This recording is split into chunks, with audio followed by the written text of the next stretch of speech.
Welcome everybody to today's transformational life coaching session. Sorry, I'm just letting people in as I'm talking. I'm Sarah, and today I am joined by Janine Felton, who is an amazing coach, and her specialisation is working with people who are neurodiverse.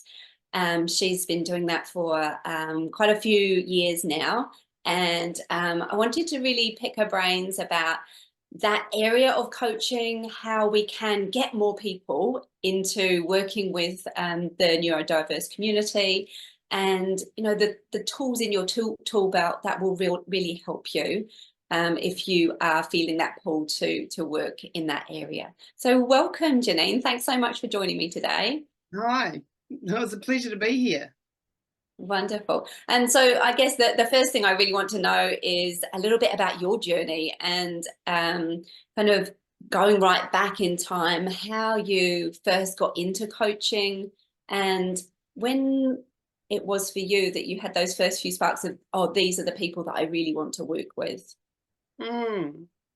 I've had a very diverse career life, work life, and I've worked in the social services sector for many, many years, then moved into the disability sector. When I moved into the disability sector, I met a whole lot of people with autism. But if you go way back, when I first had kids, I had two gifted kids, and I helped start an organisation called Small Poppies for gifted preschoolers, and amongst them were a whole lot of neurodiverse kids. Turns out, I found out about 18 months ago that actually giftedness is a neurodiversity. Wow. Yes. And I Yeah, guess and I didn't realise that. no, I Yeah, didn't either. So could no. you, I guess, give us a definition of what is neurodiverse? Yeah, Because everything that's not neurotypical. But so there's the I guess what you call the diagnosed neurodivergences, which are autism, ADHD, dyslexia, dyspraxia, all those dis ones, Tourette's syndrome, um, people including things like fetal alcohol syndrome. Other intellectual disabilities can be included in there, and people are going as far as to saying that actually some of the, or all even of the mental illnesses are included in there. I'm questioning that because I don't want to put mental illness and neurodivergence together. mm, What I would say is that I do believe that people with mental illness are in the highly sensitive people realm, and that's where I sit. So I'm a highly sensitive person. If anybody's read Elaine Aron's book, Highly Sensitive Person, will know exactly what I'm talking about. And we're all neurodivergent. So, and she says in that book, which is written in 1996, that it's 20% of the population are highly sensitive. So mm.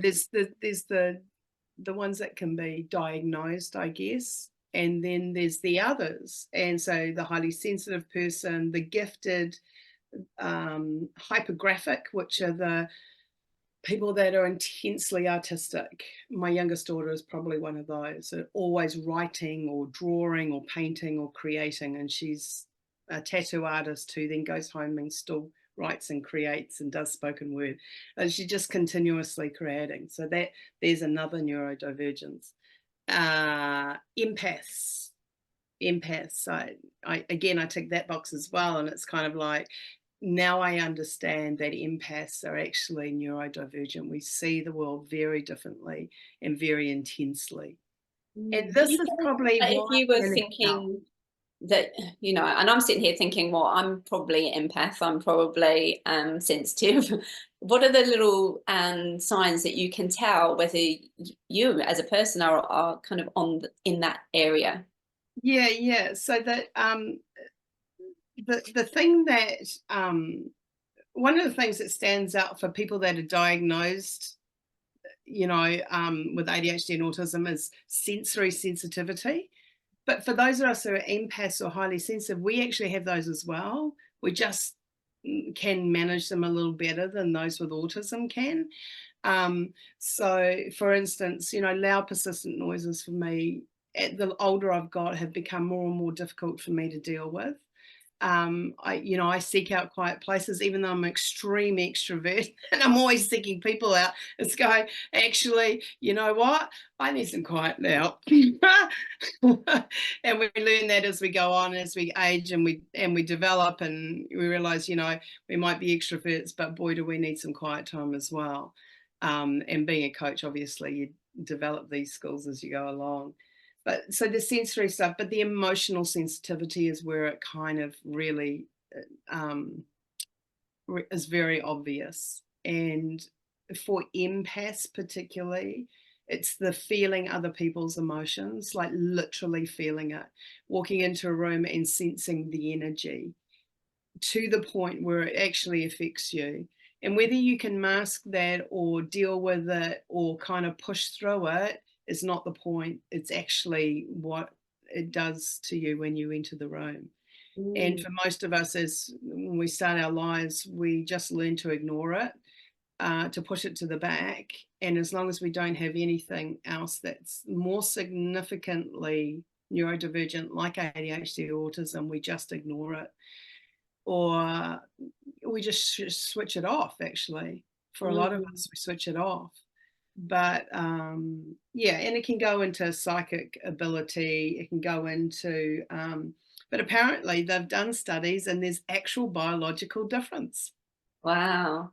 It's really, because I would count myself as an empath, and like feeling people's energy is, part of what I do as my job. Being able to pick up on those little nuances and feel them and kind of go, oh, that's what am I feeling there? That's something happening with this person.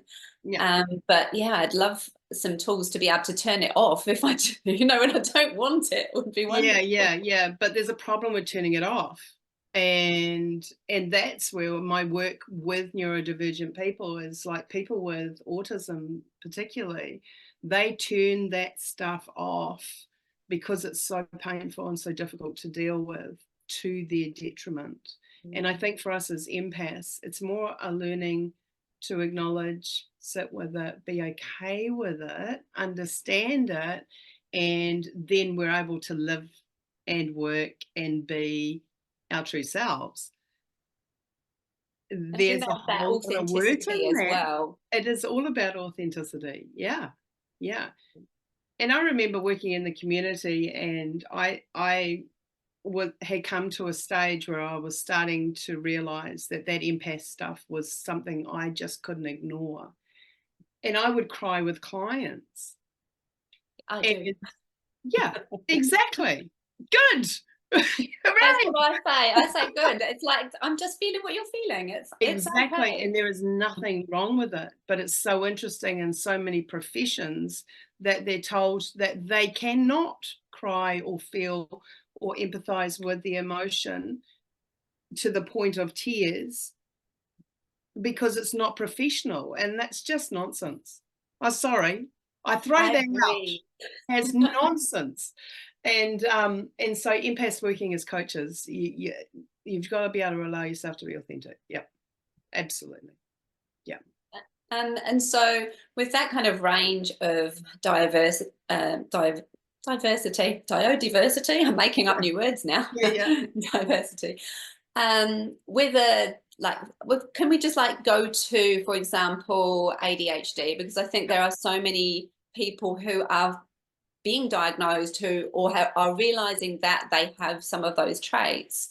And if we are to work with people with ADHD, what would be your, I guess, top 3 tips? Okay. So ADHD, there's probably more people understanding what it is, coming to understand what it is. It's becoming more socially acceptable, probably ahead of autism. So just to clarify, I work predominantly with autistic and ADHDers, so that's predominantly who I work with, and a whole lot of them are both. So there's quite a few coaches working in the ADHD space, and most of them are also ADHD themselves. So they're working from their own personal experience and then trying to help others. I'm not ADHD, and so my tips: understand what ADHD is, understand how different it can be for different people.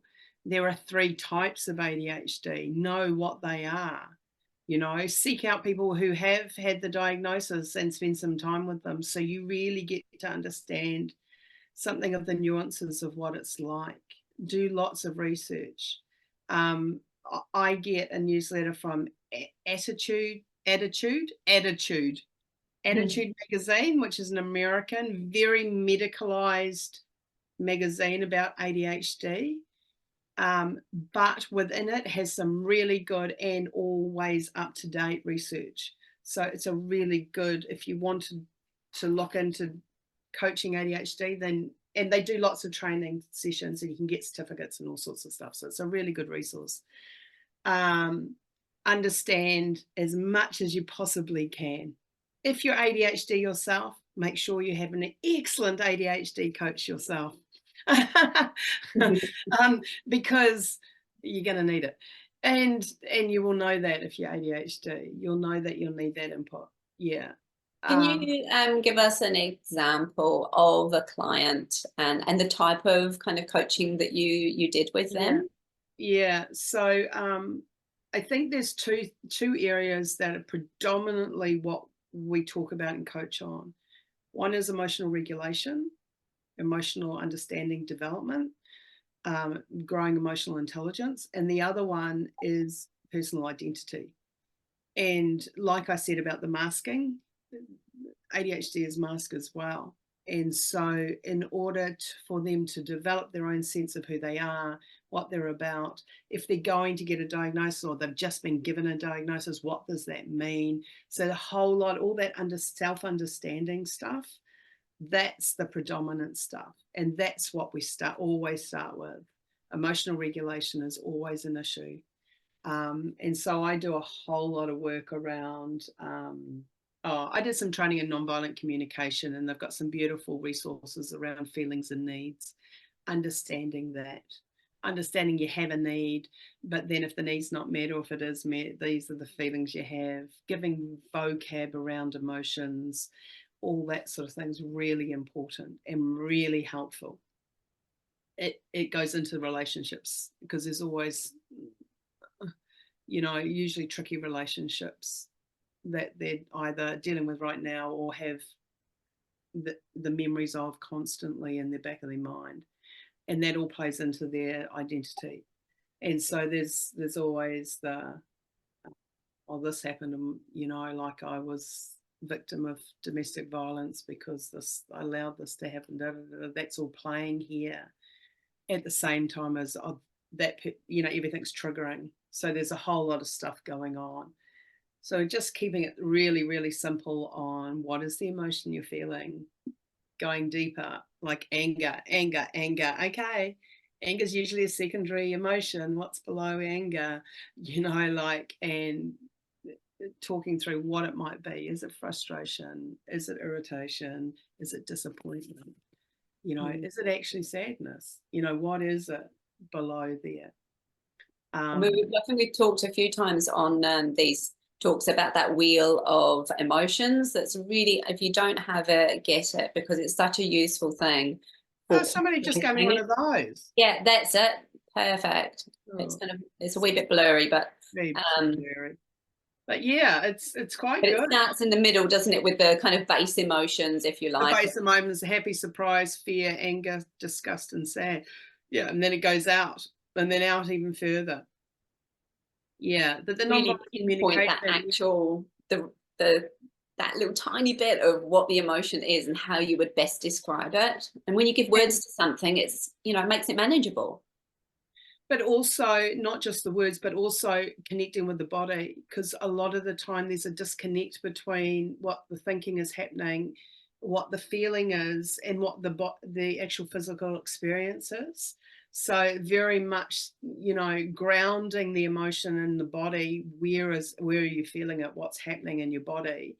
And then lots of anxiety and stress relief strategies, the breathing exercise, all those sorts of things. So, you know, having a good repertoire of those things is good, and teaching it and being persistent, because for ADHDs, they're a little bit hit and miss.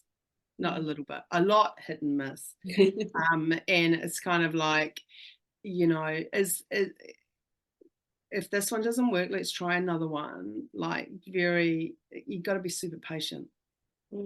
It's So often one step you have forward, two steps breathing. back. Sorry, you have breathing exercises. What other things do you tend to teach them for that kind of emotional Mindfulness, regulation? yeah, mindfulness stuff, lead meditations. For ADHD is, I've got to remember the acronym ASMR, is it? Can somebody else remind me what it Yeah, I know what you mean. is? Is it, does anybody else know? Is it ASMR? I think so. I think it is ASMR. But they create, there's sounds, and it actually creates. Yes, it is ASMR, and it's like the sounds, isn't it? Yeah, so it creates a response in the body that's not necessarily intellectual, which can be really, really helpful.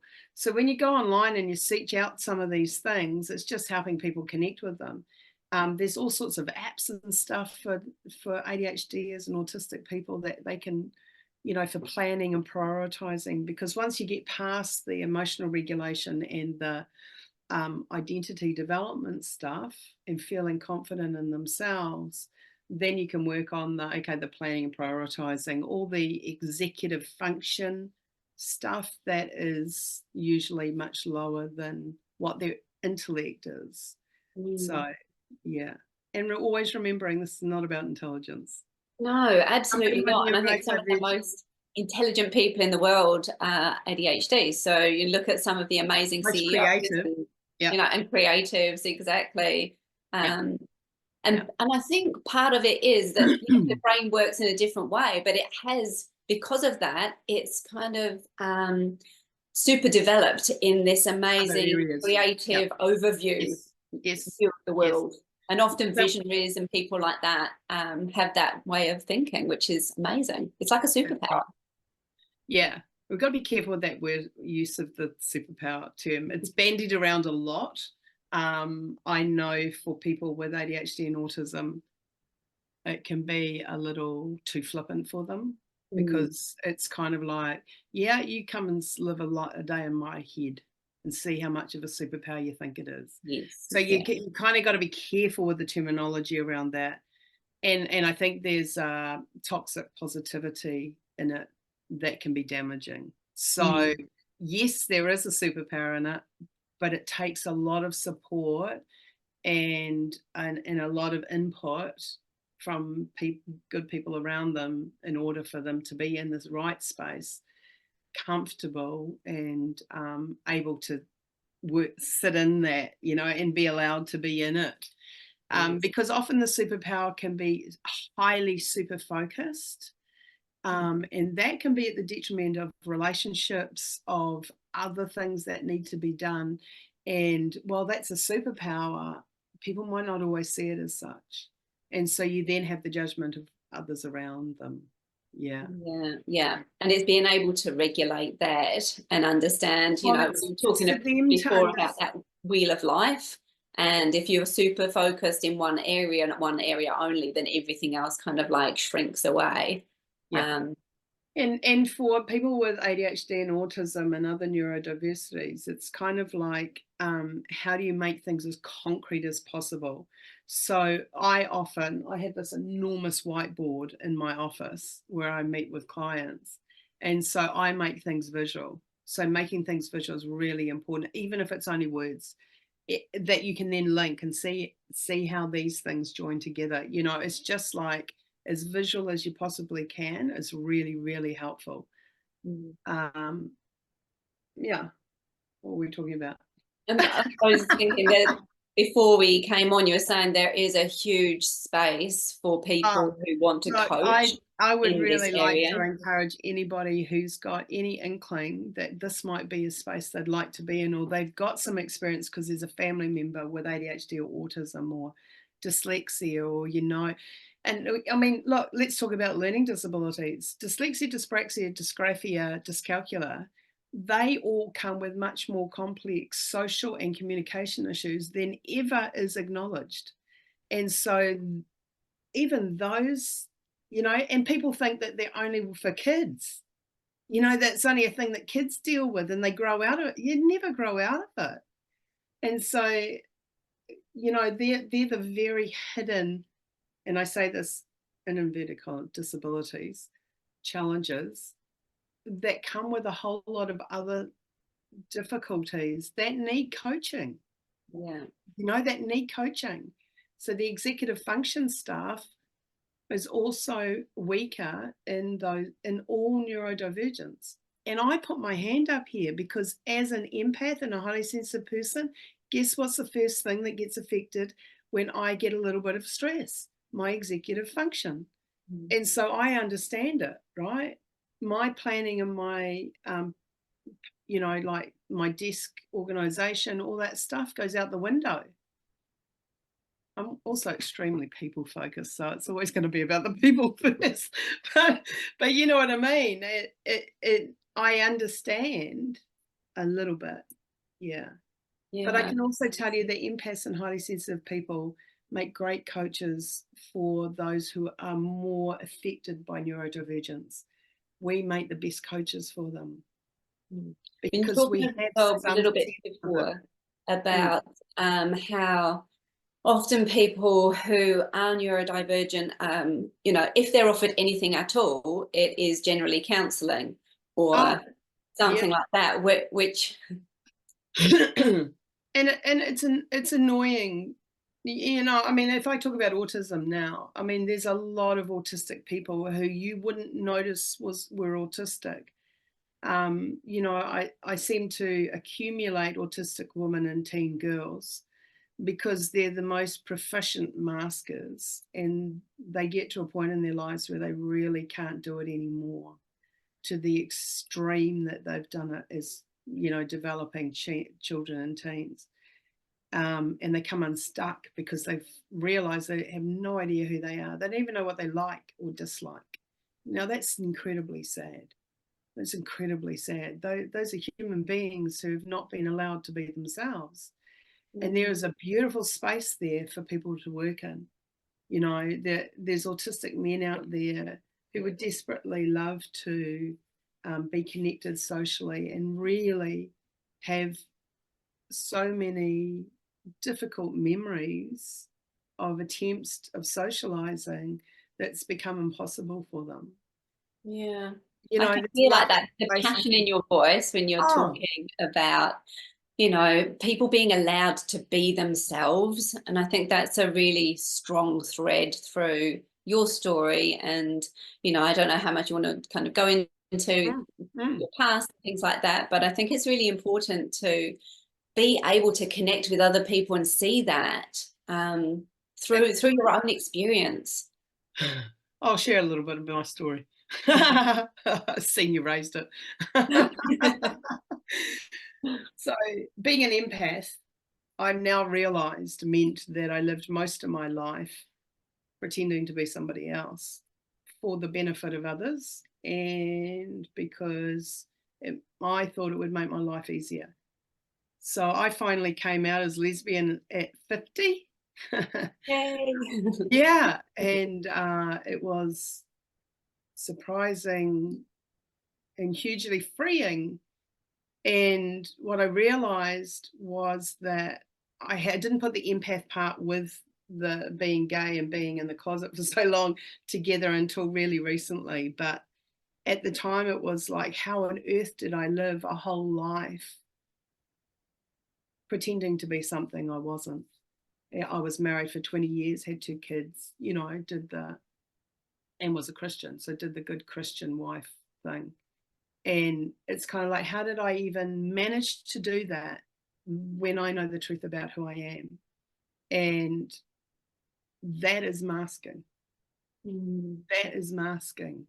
And when I realized that that's what I did to myself, and I saw it so prevalently in neurodivergent people, and how much they thought that that was the only way that they would be accepted in this world, is to put on a mask and pretend they were something they weren't. That's what drew me to coaching neurodivergence, because I just couldn't bear the idea that other human beings would have to do this and live a life for so long. If there could be some spaces in the world, in their lives, that I could help them develop, you know, for themselves, where there were safe people, you know, whether it was a coach or whether it was a friend or whatever, where they could unmask and be their quirky selves, then boy, I would, yeah, I'd be very happy. Yeah, Very absolutely. happy, and feel like, you know, I'd really made a difference in this world, which has always been important to me.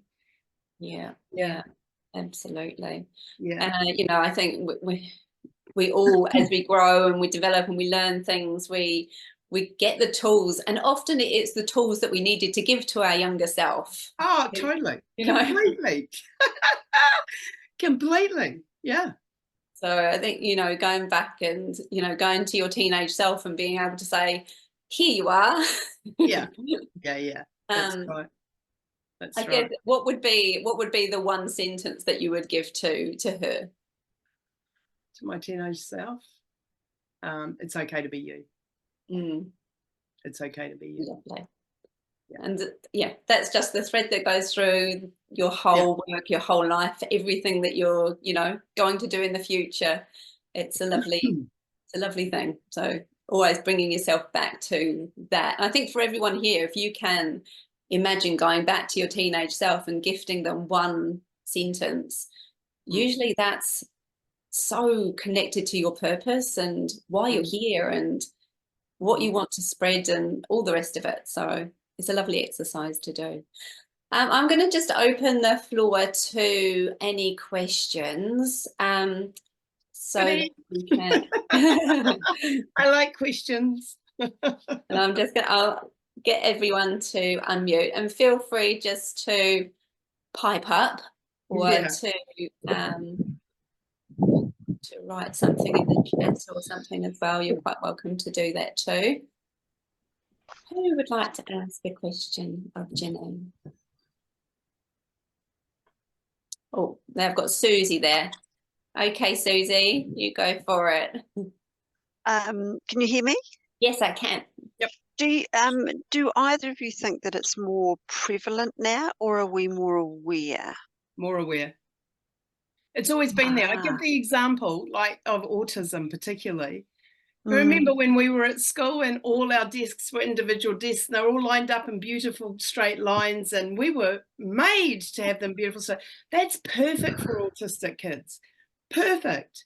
So any autistic kid could float through school. It was very regimented. There were very strong rules. You did as you're told, and everything was timed down to the nth degree. Now, oh my gosh, and no wonder there's so many behavioural issues in schools. Those poor kids are completely overwhelmed with completely chaotic environments, way too much stimulation, way too much going on, expected to work in groups, sit round a table with other children. It's way too much for them.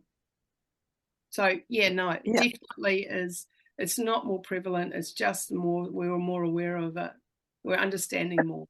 Yeah. Wow. It's interesting because I work with offenders and a lot of them are ADHD. All of them, I would say, are neurodivergent in one way or another. Yeah, dyslexic, dyspraxic, yeah.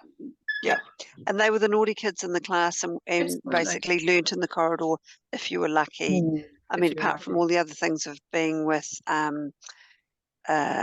substance abuse parents and maybe alcohol fetal children, and a lot of them are, of course. They just struggle, really struggle now. And the problem with predominantly ADHD kids, but some dyslexic kids do it too, they play up, right?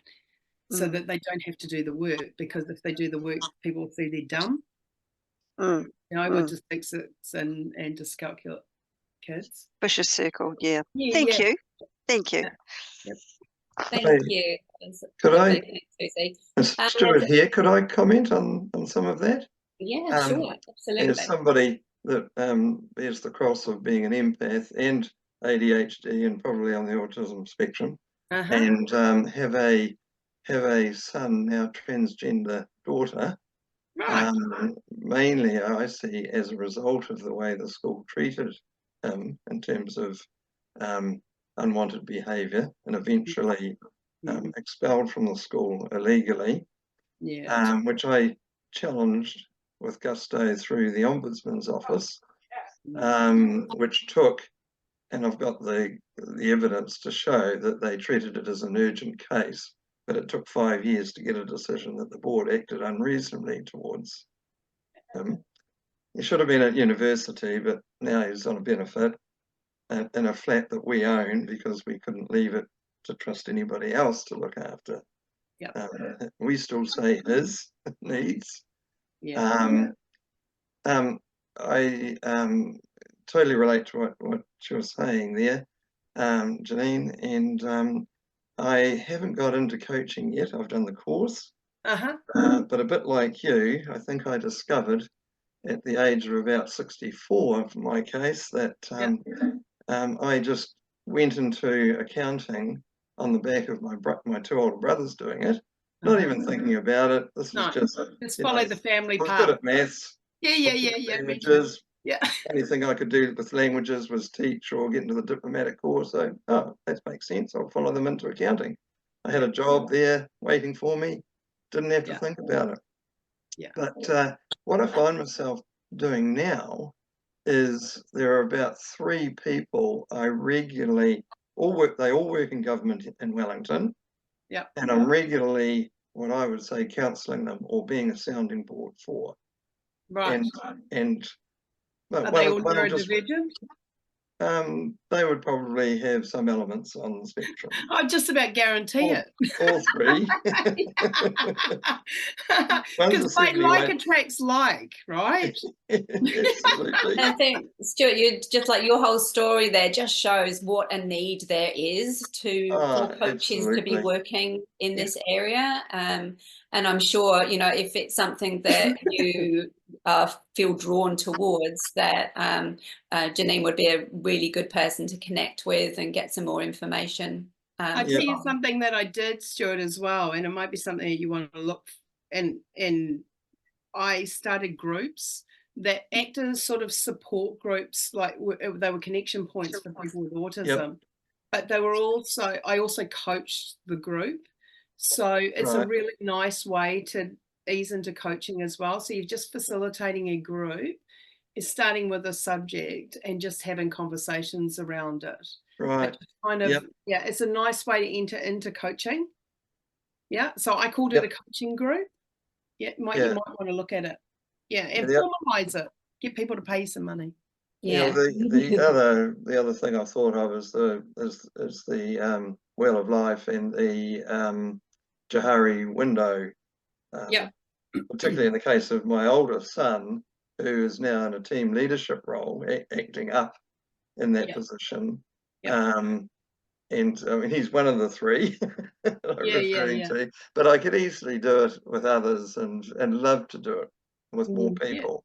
I think it'd be a lovely space. And as Janine's pointed to, there's not enough people in that coaching space working with neurodiverse people.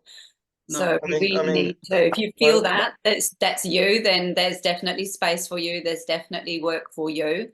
And you can grow into that quite easily. Get, as well as Janine said, get your own coach to get you to that place as well, so that you're constantly, keeping yourself accountable and you're making steps in that direction. Well, I tried to. I've got a contact through that son in terms of a psychologist. He's not taking on any more clients when I inquired from him, and then I looked somebody up, and just sort of chose online the best sort of fit that seemed to be for me. Rang that bloke and he said he's not taking on any more clients either. Everyone is full up. Nobody's available. And and often people are seeking out psychologists when what they need is a coach. So that as soon as you guys can get established, those of you who really want to move in this coach in the space, do it, and just get some people around you who kind of know what you're doing, what they're doing. I got to the point I started having seizures. Aye. So one of my things holding me back at the moment is I can't drive. Oh no. And that's a bureaucratic nonsense, because I only have them when I'm asleep. Ah. I know the irony. Isn't that it's oh, thanks. Well, I have to move on, Stuart, and see if there's anybody else. That lovely to hear from you, though. I've got Martin's written a little message there. It says, do you think that there is a risk that people self-diagnose ADHD because it's trendy? No, it is trendy. I have many people tell me they have ADHD who haven't been diagnosed. What's your thoughts on that, Janine? My youngest daughter believes she's got ADHD. I'm her mother. I know about ADHD. I also have to admit that she would be the non-hyperactive. She's become more hyperactive as she's become an adult. She's the one that's hypergraphic. So it wouldn't surprise me. It's not classically defined ADHD. I don't think anybody can say you don't, because the only person who really knows if they have ADHD and can identify with the traits when they do the questionnaires and things online is the actual person. Talking about those questionnaires, is there a particular one that you would recommend? Yeah, ADHD Association New Zealand ADHD Association. They have one online. It's pretty standard, and it definitely indicates if you are or not. Because it's nigh on impossible to get tested officially, isn't it? I know people who have, you can. You just got to pay $2,000. Yeah. So unless you got $2,000, you can't. No, that's not true. In Auckland, what used to be the East Tamaki Health Centre is the umbrella for a whole lot of other doctors in Auckland. And amongst those doctors are people diagnosing ADHD. So if you find out who East Tamaki Health Centre is now, who the doctors are under that umbrella, and you go to one of their doctors and say, I'm looking for an ADHD, they might be able to. And I had a client who went through that way and got it free. Wonderful. Yeah, because they had a nurse practitioner who was doing the assessments and a psychiatrist who was then signing them off and doing the medication. Yeah. And Moana, I mean, that kind of links in with Moana's question, which was, she said, thank you for your korero. How do you stay up to date and informed on the latest research, and where is your trusted sources? Yeah, so the Attitude magazine that I get, so it's a free subscription. So it's ADDITUDE, Attitude instead of Attitude magazine, and it's an American magazine. There's Altogether Autism is involved in research and does publications for research on autism. There is some research happening at Auckland University and at somewhere else in New Zealand. So there is some current research coming out of New Zealand. But the UK seems to be the leading understanding in autism for some reason. And Western Australia, which is where Tony, I can't remember, has been involved. Anyway, so Australia and the UK for autism. And then just other stuff I pick up along the way. It might be a nice idea, Janine, to just send me a few of those websites, and then when we put it onto the YouTube channel, I can put them underneath so that people... And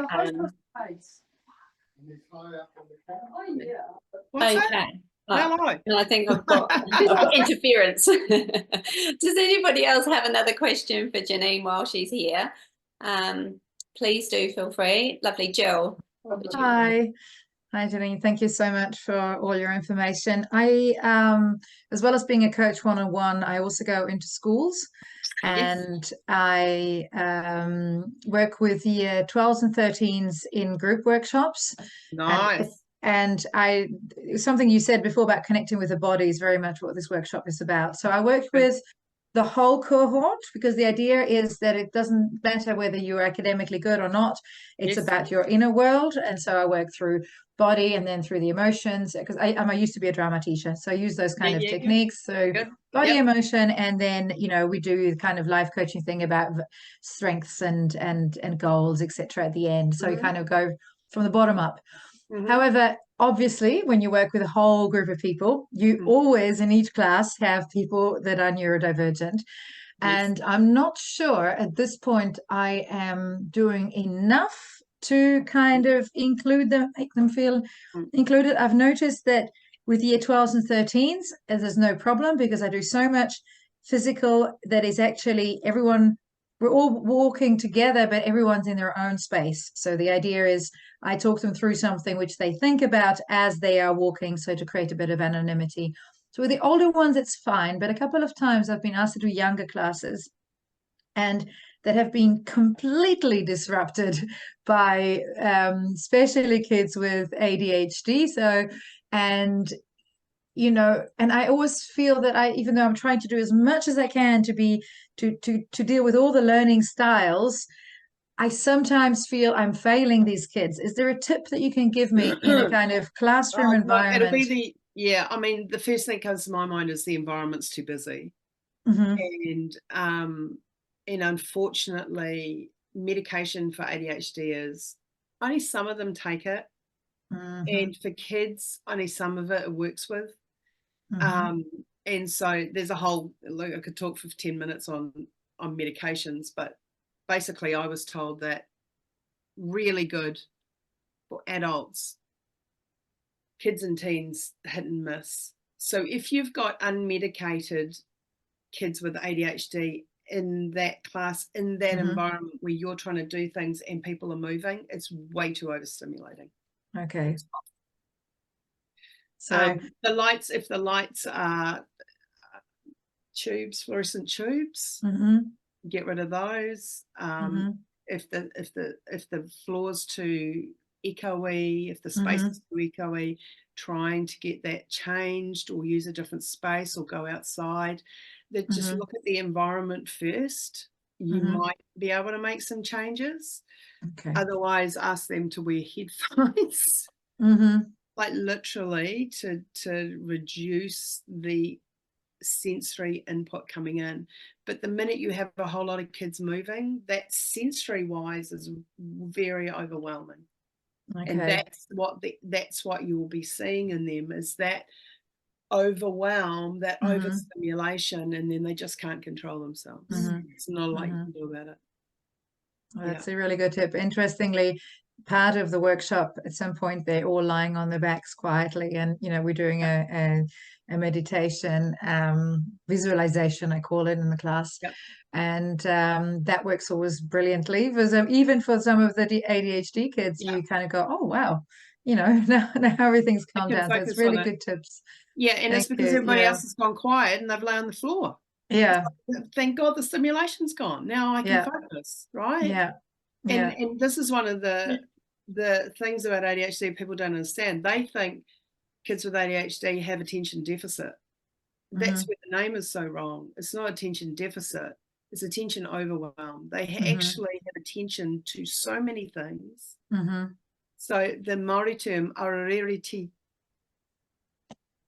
No, I forgot it. Wait, don't. Edit it out. Tatini. Oh, I'm going to have to remember it. That is the it says a focus on many things. That's what it means, right? The translation of that is and many things. There we go. Moana's got it. Aroriritini. Yeah, that's it. Sorry. Moana, and your pronunciation will probably be much better than mine. And it's focus on many things. So if there's many things happening, then what the heck are they going to focus on? Because there's way too much. And if you imagine all sensory inputs coming in at 100%, for us that aren't ADHD or autistic, we can kind of filter it. So, and neurotypicals can filter it entirely, right?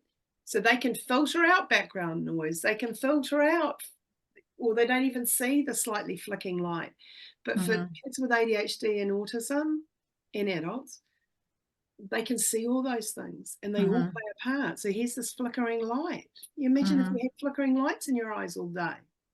I mean, it's just that alone. A really good way to think about it is just there is no filters that we, no filters. You know, there's some kind of number like billion pieces of information around us at any one time, and our mind can really generally focus on 7 of those things. And when that number is, you know, you can't extended, filter it out when it's all in your, it's all playing a part, it's all coming in through senses. That's what they're dealing with. So the environment is what's really important.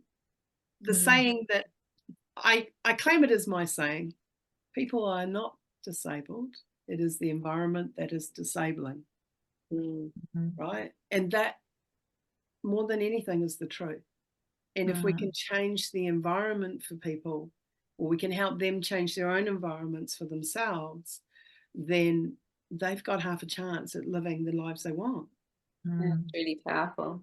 But if we expect people to be in environments that are not helpful for them, and people around them don't realize the environment's causing this, it's not the kid, it's the environment. Yeah. Thanks, Jill. Martin said, is there a training course you'd recommend for coaching with neurodiversity, I'm assuming? No, there isn't. Maybe you could create one. Look, if you're interested in coaching autistic people, then there's a brilliant course run by Autism New Zealand called Framework for Autism in New Zealand, or FANZ, F-A-N-Z. They run it about 2 or 3 times in Auckland. It's a brilliant course about the fundamentals of autism. There is an ADHD coaching course being developed by a guy called Alex Campbell, who's an ADHD coach, come from the UK, now in New Zealand, and his coaching course will come out in due course. So look out for him, Alex Campbell. He's on LinkedIn. And there is an ADHD coaching course run out of America, but it's very American. So I've looked at it 2 or 3 times and realized it's not going to give me any more than what I've already got. So I trained with New Zealand Life Coaching. I then went and did NLP. Then I did neurosemantics and meta coaching with the coaching group in Australia.